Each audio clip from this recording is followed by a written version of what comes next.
crois que nous aurons encore l'occasion de revenir sur ce sujet. Passons à un autre thème. Hier, Carlos Ghosn a fui le Japon. Il a convoqué des dizaines de journalistes du monde entier devant lesquels il s'est livré à un show impressionnant, défendant bec et ongle son innocence, expliquant qu'il n'avait pas fui la justice, mais fui pour obtenir la justice.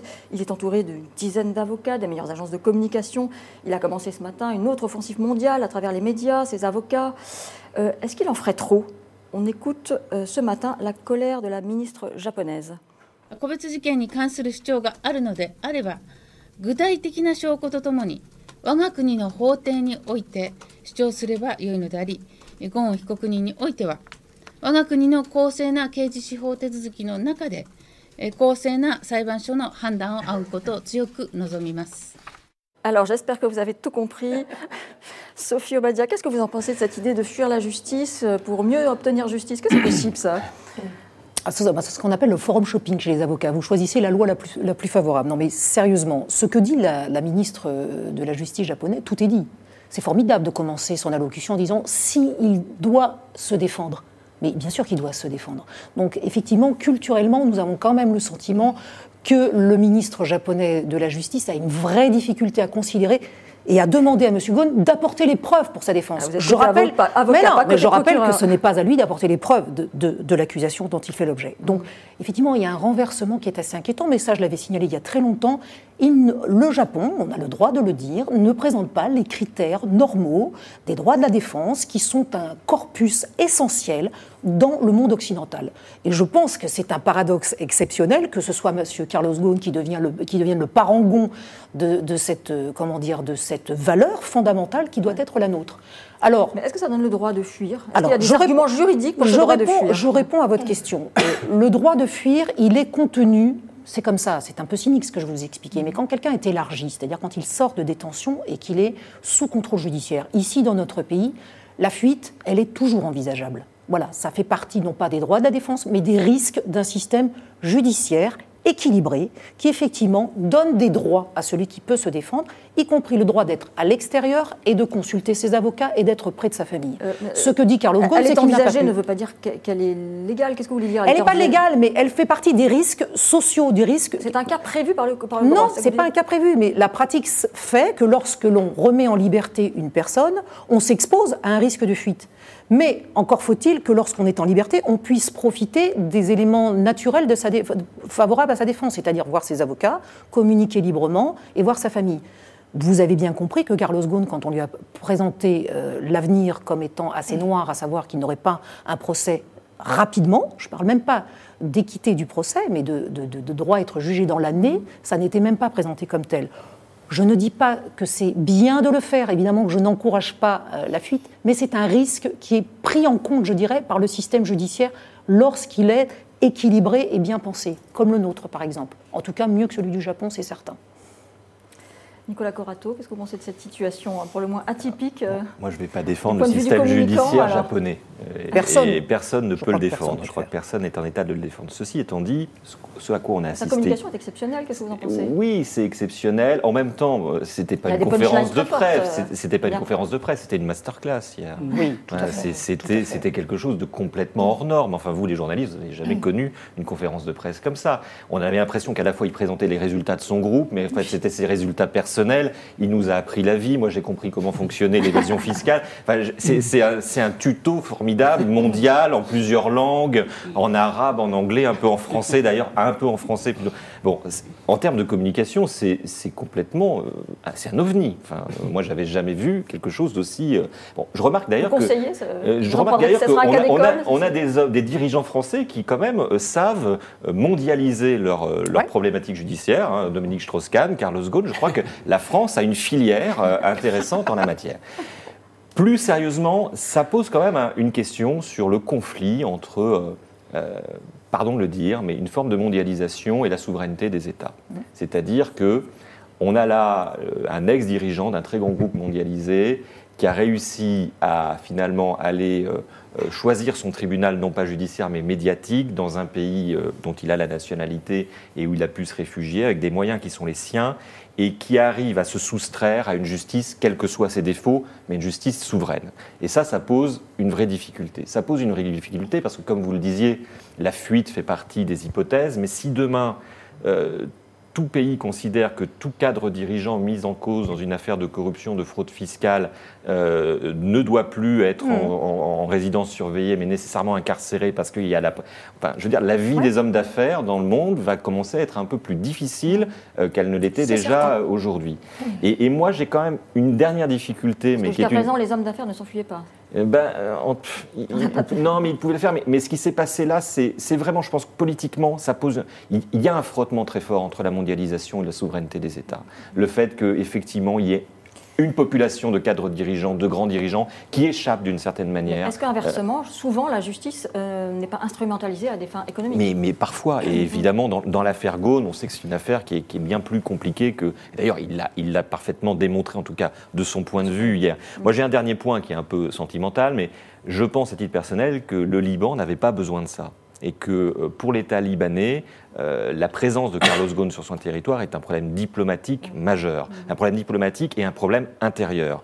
Et que, voilà, je pense que C'est un pays que vous connaissez ? C'est un pays que je connais, mais ce petit pays qui est un grand pays de cœur et de personnes n'avait pas besoin, en ce moment, alors il est face à un enjeu intérieur majeur, de venir faire la une et d'accueillir quelqu'un qui est poursuivi pour corruption et fraude fiscale. Alors que vous avez des millions et des milliers de Libanais qui descendent dans la rue. Il n'est pas poursuivi pour corruption, sauf erreur de ma part. Pour fraude fiscale et pour abus de confiance. C'est vrai. Mais et comment il faut lire du coup l'interdiction de sortie du territoire que le Liban a signifié aujourd'hui ? C'est politique. C'est politique et c'est une réaction... Donc ça veut dire qu'il faut le lire comme un lâchage ou pas encore ? Je pense qu'il faut le lire comme le résultat d'un certain nombre de pressions et de réactions imposées à l'État libanais. Et ce qui pose encore le problème de la souveraineté des États. Carlos Ghosn, à chaque fois, on va le voir dans son affaire, va poser constamment le problème de la souveraineté de l'État. Et que ce soit la souveraineté de l'État libanais, la souveraineté de l'État japonais. Et on va le Liban est confronté à des manifestations importantes actuellement. Voilà, exactement. C'est à ce contexte que vous Et on le voit aussi à l'embarras de l'État français face à ce cas Carlos Ghosn. C'est-à-dire que d'ailleurs, Carlos Ghosn dès qu'on aborde le sujet, hop, là, tout le monde se planque. C'est assez laconique. Les ministres sont interrogés, on entend des matinales, évidemment le sujet est dans toutes les bouches. C'est service minimum. Carlos Ghosn est un justiciable comme un autre. On a quand même Amélie de Montchalin qui nous dit, secrétaire d'État aux Affaires européennes, qui nous dit ce n'est pas une affaire française. L'idée, c'est franchement un peu quand même. Il y a eu quelques flèches contre Emmanuel Macron hier. Il y a eu quelques flèches contre Emmanuel Macron. Alors ça, les relations entre Carlos Ghosn et Emmanuel Macron sont notoirement mauvaises depuis que le jeune ministre de l'économie en 2015 avait fait monter l'État au capital sans prévenir Carlos Ghosn à l'époque. Et puis l'avocat de Carlos Ghosn attaque aussi Bruno Le Maire qui se défend en disant moi j'ai fait mon rôle d'État actionnaire. Bon, c'est tout ce qu'il dit d'ailleurs. Il y a un embarras, il y a un vrai embarras sur ce cas-là, ce qui rejoint complètement ce que vous dites sur la souveraineté des États. Mathieu Souquier, qu'est-ce que vous pensez, notamment de cette comparaison là avec de son arrestation avec Pearl Harbor ? Est-ce que vous pensez que ça m'a échappé, ça c'est quoi ? Pardon ? Oui, j'étais pas au courant, mais est-ce que les Américains étaient au courant de Pearl Harbor ? Ah effectivement, parallèle discutable. Non, je mettais un bémol quand même sur ce qui était dit. Je partage le fond et en même temps, c'est pas... L'avenir est plus incertain que le passé, par définition. Mais on voit bien que Carlos Ghosn ne parviendra pas indéfiniment à se soustraire à la justice. Donc là, il y a quelque chose de spectaculaire. On est dans une sorte de film d'action. Il s'est échappé avec un jet. Tout ça fait forcément fantasmer un peu tout le monde. La malle, le machin, le truc. Ouais. Bon, il a réussi à se soustraire à la justice japonaise, temporairement. Il ne pourra pas éternellement se soustraire à la justice. Voilà. Donc, à la fin, quand même, on peut se dire que quelle que soit l'instance judiciaire qui tranchera tout ça, justice sera rendue. Et il aura à rendre des comptes sur ce qui lui est quand même reproché. Voilà. il y a quelque chose de très spectaculaire. Il y a effectivement une conférence de presse qui est totalement hors norme, avec une grande agence de communication française, même si ça n'est pas une affaire française. Cocorico. Ouais, Alors- tout ça est quand même Alors, assez ça étrange. met l'opinion publique en sa faveur, ce qui est quand même important. Voilà. Comment ?